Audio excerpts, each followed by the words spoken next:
Yay! Gorgeous. Okay. First question, how was marijuana meditations born? What brought it to its existence? Marijuana Meditations was born very organically. I was just experimenting with how I wanted to experience my high. I was really new to smoking, so I decided to go to this yoga class high, and it completely changed my life because I dropped in so deep, so vast, so far that I was like, oh wow, okay, this is really where the actual true high that people are talking about is. Like, I had never experienced that level of like that high vibration, and ever since then I was just like, let's close our eyes and smoke and go within. My next question ties into that. It was, what are the benefits of meditating, and what is the intention of adding marijuana to meditating?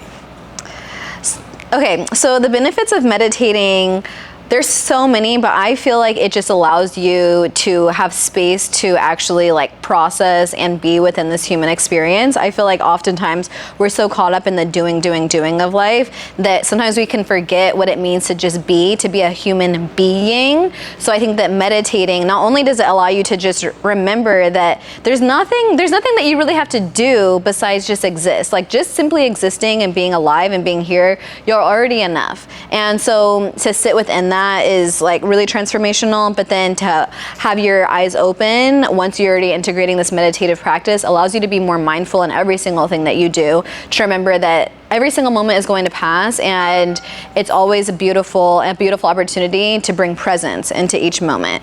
And when you smoke with meditation, that can also help you to alleviate a lot of the mental chatter that goes on for some people when they're meditating, as well as to get deeper into your body, into your sensations. There's a lot of overlap within the benefits of meditating and the benefits of cannabis. There's a lot of relaxation, introspection, philosophical ideas, transcendence that comes from that space. So it's really blending two healing modalities into one. Love that. You kind of already answered the next question. The next question was there a specific moment when you realized you wanted to highlight the benefits of marijuana in this light? But I think you answering about that. Okay, so I was dating somebody that I felt like was over consuming, and this is when I started really integrating mindfulness into my consumption practice. So I invited them to start speaking their intentions into smoking their bowls. Also, during that time I was buying bottom shelf weed, and what I would do is I would get like a bowl, and I would sage the bowl and Palo Santo the bowl with the smoke, and then I would dump the weed in there and like pour all of my intentions into it and like really think like, how do I want to experience this high? And I promise you that completely elevated my cannabis experience, because I feel like the energy that I was pouring into it was clear, and the intention that I wanted to experience from my high was coming back in return, even if it was just bottom shelf shake, right? And then I started also looking into kind of just like the cannabis industry, what people were promoting within the cannabis space, and I wasn't really seeing a whole lot of mindfulness or holistic modalities incorporated within the cannabis industry, so I just saw a huge need for it. Yay! Yeah? Love that answer. What's been your favorite part of your journey through creating marijuana meditations? Ooh, my favorite part through this journey of creating marijuana meditations is really seeing people's feedback within their testimonials. Like, that feels so soul satisfying to me, and it really makes me feel like I am fulfilling my mission on this earth when people tell me that I have transformed the way that they've been able to experience themselves. Like, way before I even found that I wanted to do marijuana meditations, one of my like main intentions within this life was to allow people to know themselves on a deeper level, so that way they actually have the capacity to love others in a deeper level. I really feel like you can only know somebody to the depth and the capacity that you know yourself. So when people tell me their experiences after coming to a marijuana meditation that brings that original intention into fruition, I'm just like, yes, I'm doing it. Yay. Now that you're 3 years in, what would you say to Darrien 3 years ago? Oh, okay. Now that I'm 3 years in, what I would say to Darrien 3 years ago is, girl, just keep going. Just take one step in front of the other. It doesn't matter if you do a whole lot or a little, just as long as you keep continuing to move, you've got this. It's not going to be overnight, but the transformation will come. Continue to manifest, continue to write your goals, continue to talk about this, continue to really integrate it into every day. Even if it's just a little bit of just like making one little inch forward, just do something that is continuing to reach that. Love it. Walk us through what planning a sound bath meditation looks like to you. Do you plan what intentions you highlight throughout your guided meditation, or do you let that come to you naturally? So when I go into marijuana meditations, honestly, I used to be super nervous, and I would write down like a whole run of show, like every single question that I'm gonna ask on every single like dot of minute, an hour. And now I go into it just fully trusting that the divine will guide me. And sometimes I'll think about questions for the community activation that are just like inspired from my real life and like what's showing up in real time for me. But the actual meditation itself is always improvised, and I would say always channeled, because I never know what I'm going to say or what the theme is going to be, and it's just something that flows. And I really also feel like the people that are in the room also have an impact on what comes through as well. I feel like it's an energetic exchange. Can you please explain the benefits of smoking spearmint joints and how those elevate meditation? So at my sessions, I always offer non-THC options for people that don't want to experience like a psychedelic or psychological high or a psychoactive high.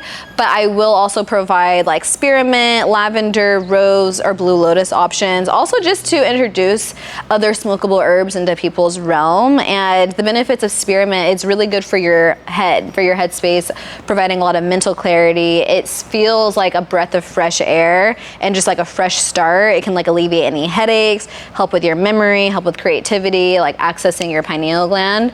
And then lucid lavender, that's another one of the like options that I provide. That's lavender and mugwort. And lavender is a drought resistant plant, which I feel like just represents resilience on a spiritual level, but it also is known to provide deep relaxation as well. And then mugwort is really good for lucid dreaming. So that's also going to tap into your pineal gland and allow for that DMT to naturally flourish and expand, so that you're having a bit more like imagination and clear visuals within your meditation or your dream state. And then blue lotus, I have an Egyptian dream flavor. Blue lotus is an Egyptian, sacred Egyptian herb that they would use in ceremonies often to reach higher states of consciousness. So if you consume a lot of it, it can be very psychoactive.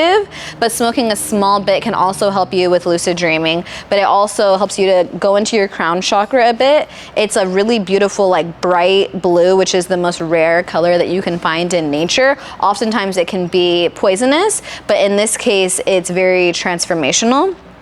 And then the last flavor is rose peace, and rose is known as the flower of the queen of the flowers. It represents the divine feminine. It works with nourishing your blood flow, so it's really good if you're like on your menstrual cycle. That one is also infused with mullein and damiana, and mullein is really good to clear out your lungs. So for those of you who smoke often, that'll help to like clear any resin out of your lungs. Your lungs may be looking a little bong water-y, so that's gonna help to like clear that out, right? And then the last herb in there is damiana, and that's an aphrodisiac. So it goes beyond just like exciting you sexually, right? But it arouses your senses. So it's going to allow your visuals, your hearing, your taste, your touch to be more activated, which also allows you to get deeper into meditation.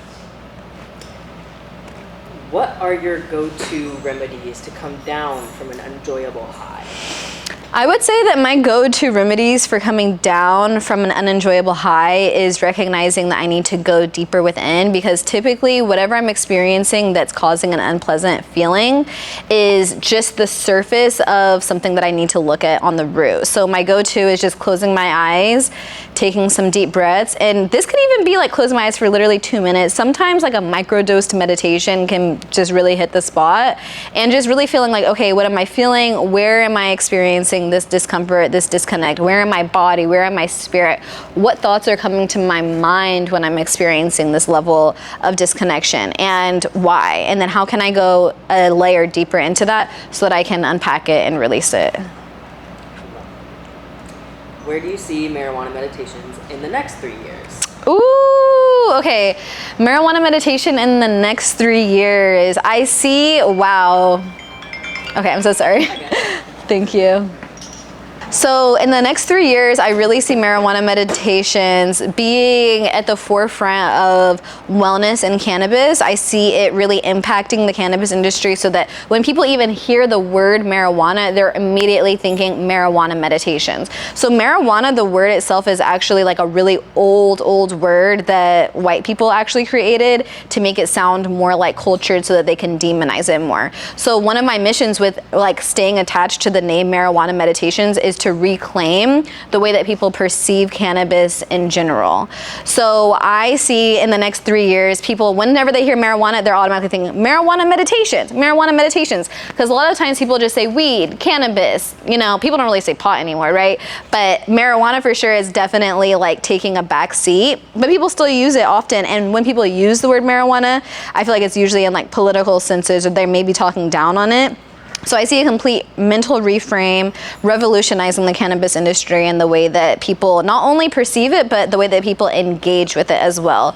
So I see marijuana meditations being something that fully transcends me or these events or LA. I see it being something that is like integrated into people's personal lives, into their homes, into their living rooms, into their own sacred smoke sessions and circles so that every time they sit with a plant, they're saying their intentions, they're closing their eyes and they're going within. Lovely.